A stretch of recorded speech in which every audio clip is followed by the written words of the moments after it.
नमस्कार।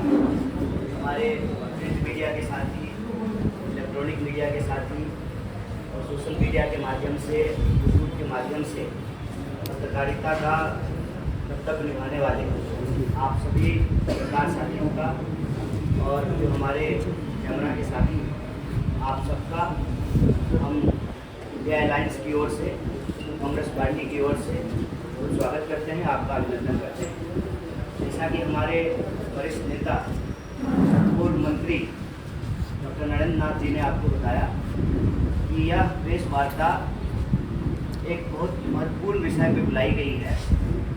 आप में से कई सारे साथियों ने कल जो एक शर्मनाक लोकतंत्र विरोधी आपराधिक क्रिमिनल और तानाशाही कार्रवाई भाजपा समर्थित मनोज तिवारी समर्थित उनके कार्यकर्ता के द्वारा जो एक कायराना हमला किया गया उस संबंध में बुलाई गई है। आप में से कई सारे मीडिया के साथी बार बार कॉल करके पूछ रहे थे कि क्या इंसिडेंट हुआ। देखिए, हम लोग जो अपने कैंपेन में बोल रहे हैं कि मौजूदा सरकार देश में तानाशाही थोपना चाहती है, जो भाजपा के लोग हैं उनको इस देश के संविधान में कोई भरोसा नहीं बचा, इसीलिए वो इस देश के विपक्ष को समाप्त करने के लिए तरह तरह के हथकंडे अपनाते हैं। वो पहले बदनाम करते हैं, फिर डराते हैं और फिर खरीदने का प्रयास करते हैं। आप सबने देखा कि सूरत में क्या हुआ, खजुराहो में क्या हुआ, इंदौर में क्या हुआ। वो उत्तर पूर्वी दिल्ली में भी यही करना चाहते हैं, लेकिन उत्तर पूर्वी दिल्ली की जनता जिस तरीके से इंडिया अलायंस को, कांग्रेस पार्टी को, आम आदमी पार्टी को और हमारे सभी घटक दल के जो कार्यकर्ता हैं, नेता हैं, जो जन समर्थन मिल रहा है, यह घबराहट साफ साफ दिख रही है। 2 बार से बीजेपी के सांसद हैं यहाँ पर। लोकतंत्र में यदि उनको भरोसा है, अगर उनको इस देश की न्यायिक प्रक्रिया, संविधान और जो व्यवस्था है हमारे देश में, वोट की व्यवस्था, लोकतंत्र की व्यवस्था, उसमें अगर भरोसा है तो चुनाव हो रहा है, वो बताएं कि 10 साल में उन्होंने क्या काम किया है।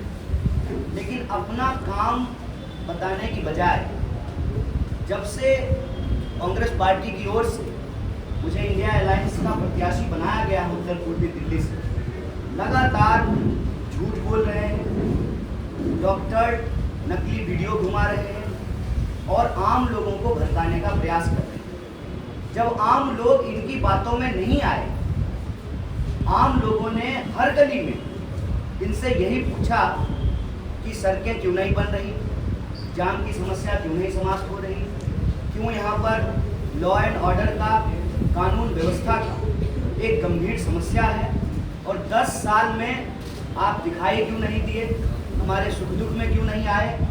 इन सवाल का जवाब जब देते इनको नहीं बन पा रहा, तो अब ये बदनाम करने के बाद अब ये डराने की अपनी प्रक्रिया शुरू कर चुके हैं।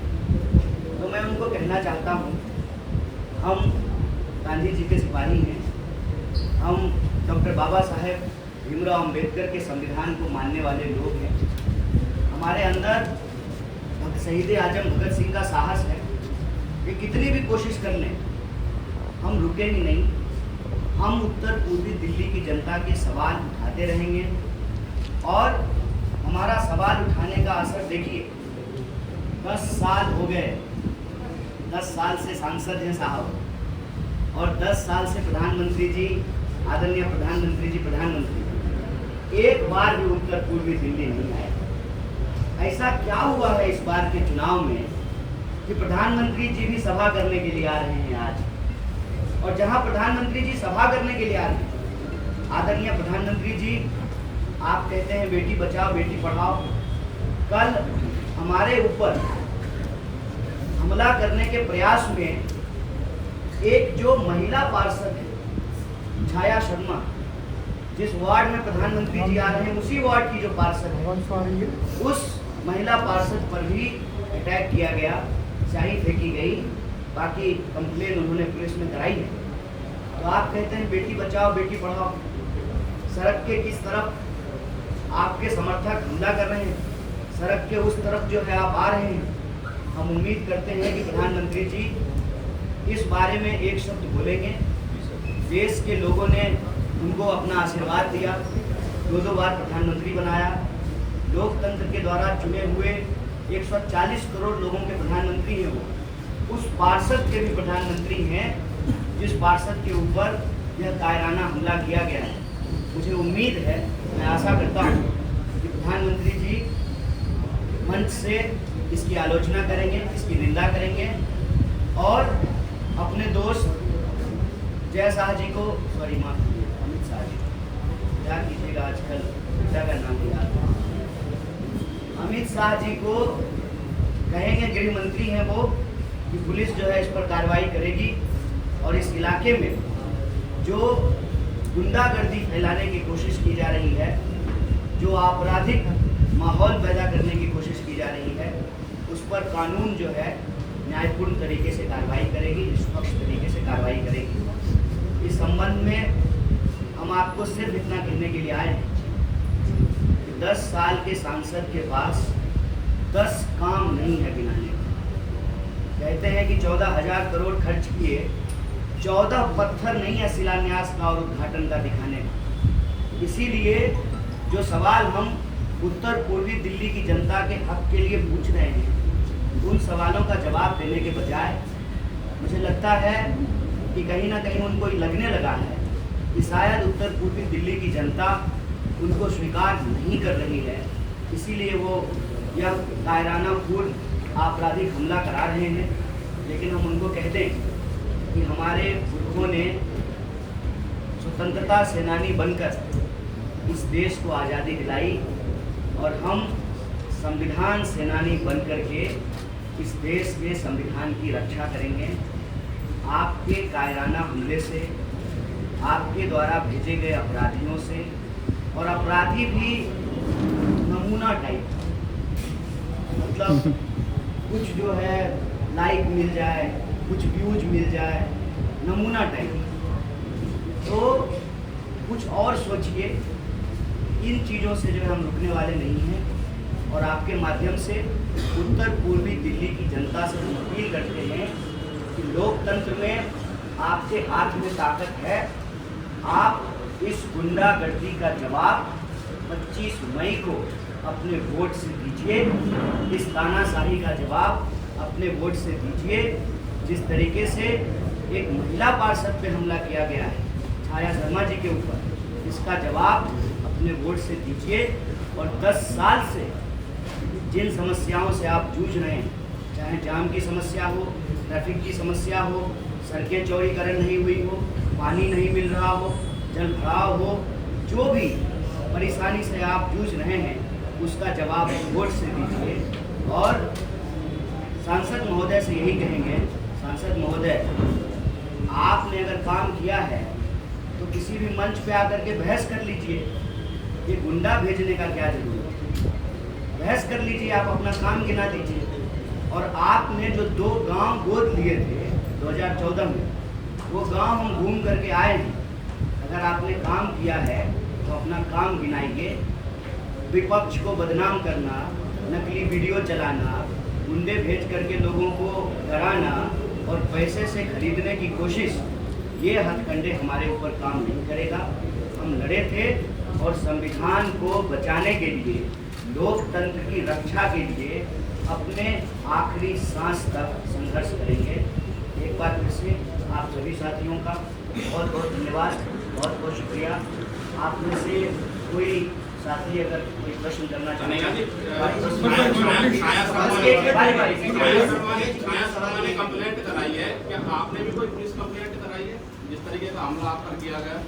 स्वाभाविक रूप से मैंने जब हम प्रेस कॉन्फ्रेंस करके मीडिया के माध्यम से उत्तर पूर्वी दिल्ली की जनता को, देश को बता रहे हैं, तो देखिए, देशभक्त होने का मतलब होता है कानून में भरोसा करना।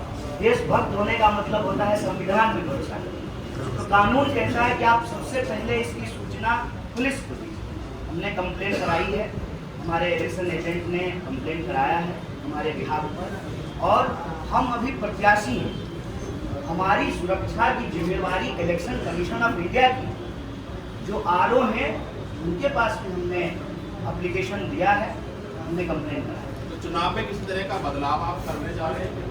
जिस तरीके के हमले अब स्टार्ट हुए हैं, अभी चुनाव आ गए, तेजी पकड़े, चुनाव में बदलाव जनता कर रही है, और उसी की बौखलाहट का ये नतीजा है कि हमारे विरोधी जो हैं हमसे बहस नहीं कर पा रहे, हमारे सवालों का जवाब नहीं दे पा रहे, तो वो गुंडागर्दी पे उतर आए हैं।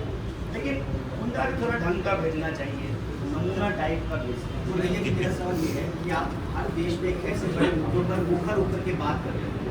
आज दिल्ली में पिछले कई दिनों से स्वाति मालीवाल का एक मुद्दा चल रहा है, महिला के साथ मुख्यमंत्री ने बात कर इस तरीके से वापस सुना। ये प्रेस कॉन्फ्रेंस हमारे ऊपर जो हमला हुआ है, लोकतंत्र के ऊपर जो हमला हुआ है, उसके ऊपर हम मतलब हर प्रेस कॉन्फ्रेंस में जो है हर सवाल का जवाब आप लोग जो है चाहते हैं। अभी हम आपसे ये आग्रह कर रहे हैं, यह प्रेस कॉन्फ्रेंस एक स्पेसिफिक मुद्दे पर बुलाई गई है, और आप इस मुद्दे से जुड़े हुए कोई सवाल नहीं आपको लगता है कि दिल्ली पुलिस आपको सुरक्षा सही से नहीं दे पा रही है, क्योंकि जिस तरह आपके रोड शो निकल रहे हैं उसमें सुरक्षा की कमी है? नहीं, मैं पुलिस को जिम्मेवार नहीं ठहराता हूँ। जी, पुलिस तो इनका सवाल का जवाब है। पुलिस तो हमारे साथ है, और हम तो अपने लड़कों से भी कहते हैं कि हमारी सुरक्षा से ज़्यादा आप आम लोगों की सुरक्षा का ध्यान दीजिए। देखिए, लोकतंत्र में अगर आप पब्लिक लाइफ में हैं तो आपका पहला दायित्व जो है वो जनता की सुरक्षा है। तो हम पुलिस हमको सुरक्षा दे दे और हम सुरक्षित हो जाएं, हम इसके लिए प्रेस कॉन्फ्रेंस नहीं कर रहे। देश सुरक्षित रहे, लोकतंत्र सुरक्षित रहे, संविधान सुरक्षित रहे, और इस देश में एक चुनावी प्रक्रिया है, इलेक्शन कमीशन ऑफ इंडिया है, उसकी एक जिम्मेवारी है, पारदर्शी तरीके से चुनाव हो। हम उस प्रक्रिया को सुरक्षित करने के लिए प्रेस कॉन्फ्रेंस कर रहे हैं। देखिए, हमको अपनी सुरक्षा की चिंता नहीं है। कन्हैया जी, हमारा जन्म जो है बिहार की धरती पे हुआ है, संघर्ष हमारा जीवन है। जाको राखे साइयां मार सके ना कोई, हमको अपनी सुरक्षा की कोई चिंता नहीं।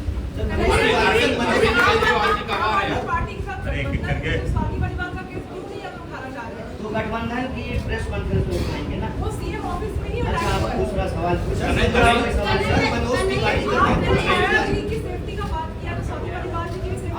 आपको इस विषय से जुड़ा हुआ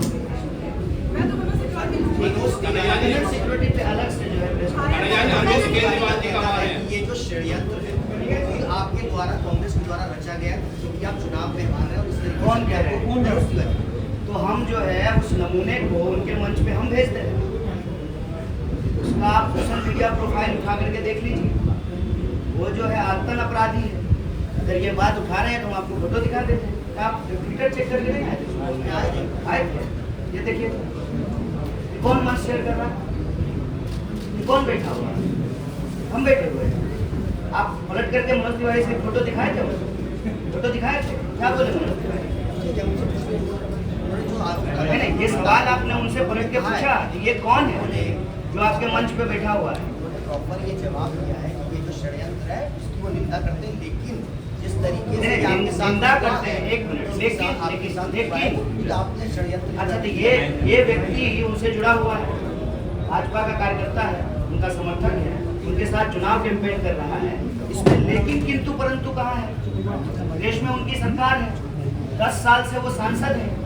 इस क्षेत्र की सुरक्षा व्यवस्था जो कानून की व्यवस्था है, लॉ एंड ऑर्डर है, उसको देखना उनका काम है। गृह मंत्री तो उन्हीं के पार्टी के हैं।